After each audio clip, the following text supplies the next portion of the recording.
All right. Hello, everyone. We are here today with our therapist, Maya, who is one of our Lake St. Louis therapists. Hello. And we are just so happy that you guys are stopping by to watch this, get to know Maya a little bit better. We are the team, part of the team at Marble Wellness, which is a two location practice in the St. Louis area, both in Baldwin and Lake St. Louis. And we provide therapy to basically anybody in the family. So we see ages 3 and up, adolescents, teens, moms, dads, adults dealing with anxiety, high pressures at work, depression, grief and loss, chronic illness, and we also do a lot of couples therapy. Maya is one of our couples therapists, so we'll be getting to know her today a little bit more, who else she works with, and we're just glad you stopped by to watch this and are potentially thinking about partnering with us. So without further ado, Maya, hello, welcome to the Hello. video. Always so good to see you guys. How are you today? I'm good. How are you? Good. Thank you so much for your time. I'm so excited for people to get to know you a little bit more. So let's just go ahead and dive in. And how about you tell us how you decided to become a therapist? What landed you in this field? Yeah. So when I started my undergrad, I knew I wanted to have a bachelor's in psychology, and I originally was thinking that I wanted to be a child psychologist. Okay. But I think over the years in school, I realized that I wanted to lean more towards the therapy side. I had an amazing professor who was a marriage and family therapist himself, actually, and he also had a practice on the side. So Uh-huh. I had a meeting with him when it was time to apply for grad school, and I was like, how did you get into your field, and like what was your decision making process? And I think after that conversation it kind of solidified, like, I think I want to do that too. And Interesting. then yeah, and then I applied for grad school, and that's kind of how I ended up here. Very cool. One of those examples of just a teacher being kind of the motivator for the next thing and just kind of changing your professional trajectory because of what they did and just kind of that inspirational source. That's very cool. Mhm. So tell us who you typically see when you are working with clients at Marble Wellness. Yes, so I will typically work with couples, and presenting challenges could range from anything to like communication, maybe family dynamics, life transitions, and then also working with families and teens, adolescents, individuals, but I think primarily couples and families. Yeah, that's such a calling. Couples therapy is such a um, multi-layered, dynamic Yeah. type of therapy. I think we talk all the time as therapists about how much faster time goes with three people talking than two people talking. And so I just so admire you couples therapists because it is a lot of dynamic.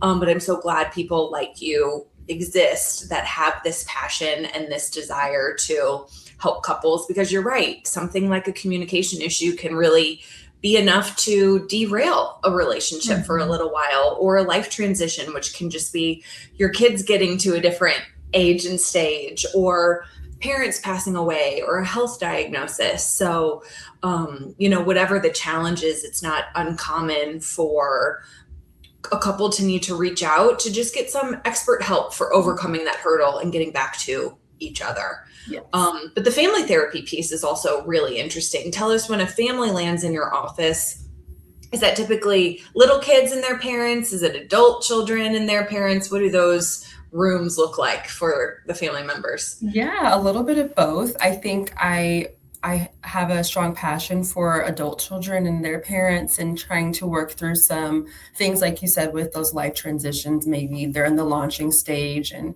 some boundaries and things need to be worked out. And then also it could be the littles and their parents, or a teen and their parent, trying to work through some of those things that come up as they're growing and becoming into high school or middle Yep. school, those different changes that kids Yep. go through at that time. And yeah, like you said, having all those voices in the room, it does make the process a little bit different as compared to someone coming in for individual therapy. Yeah. But I really do enjoy seeing the families because it's really nice to have everyone in the room and we can Mhm. all work together and collaborate to address whatever they're coming in for. Yeah, way back in the day, I did some family therapy, and some of my favorite moments were helping the family really see that not everything has been derailed and pointing Yeah. out some of the really cool strengths or traditions that they have in their family, or a lot of those memories that have maybe become diluted because the problem is so front and center. But there are some really special moments in family therapy that sit with me. And that was probably, I mean, easily 12, 13 years ago that I was doing some of that work. So that's special work as well. Yes. Yeah.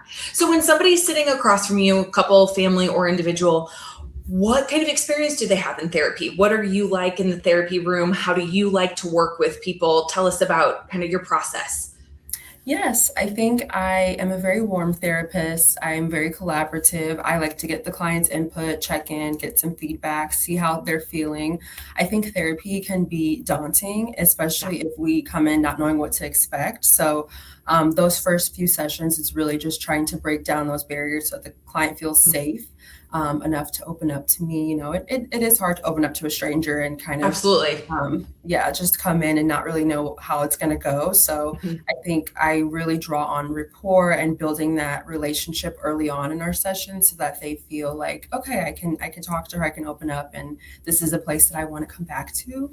And earlier you mentioned strengths. I really take pride in like having the client recognize the strengths that they already possess. Like, what are they coming into therapy with? Huge. What's been working well for them, and how can we draw on that to further them in their journey? And yeah, I think mostly just walking with the client alongside them in their journey because I think they know the most about themselves, and then I can kind of help guide them from there. So, yeah. Yeah.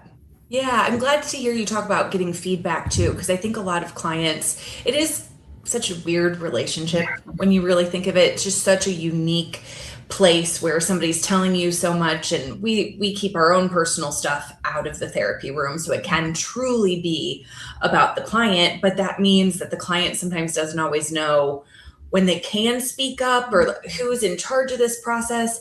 And I think it's important for clients to know that they can say, hey, can we tweak this? Can you give me more homework? Can you give me less homework?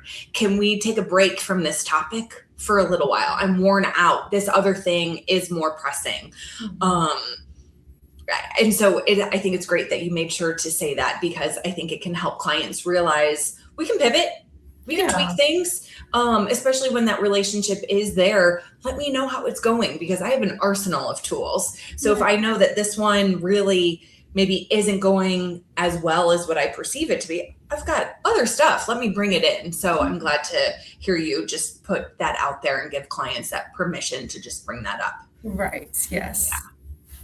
So, quick change of subject, taking the therapy hat off a little bit and talking a little bit more human to human. What is something that might be a fun fact or a surprise something about you that you can share with viewers and potential clients? Yes. So I love watching new TV shows, movies. I'm a big TV watcher and I love reality TV. And one time, I think it was like 2019, I was at the Peacock Diner and on the Del Mar Loop. Okay. And I was like, I think that might be Andy Cohen and Anderson Cooper. And Okay. it was them because Andy's from St. Huh. Louis. And Uh-huh. so I was like so brave and I'm like, I have to get a picture because I love the Real Housewives TV Okay. shows. And I was like, can I get a picture? And I got to meet them and like chat with them for a little bit. And Fun. that's like the first like celebrity I've met. And I think it's great because I love TV. So that was a Very fun. yeah, What a moment. That's a good one. That's a yes. good one. Well, thank you so much for spending time with us. I so appreciate it. I know our viewers love the opportunity to get a chance to just kind of potentially feel out what working with our therapists is like. So, to all of you watching, thank you so much. As this interests you, as you're ready to reach out, get started with Maya or another member of the team, hop on our website. We have a contact page. You can set up a phone call for us to reach out and call you at a certain time, so we're not doing the phone tag thing. You can email us, you can text us. Our number is 636-234-3052, or you can email us at hello@marbawellness.com, or just head over to our website, which you're already on if you saw this video, and just hit the contact page and we can reach out to get you started. So whenever you're viewing this, thank you. Maya, thank you again. And we'll be Thank talking to you. you. Bye. Bye.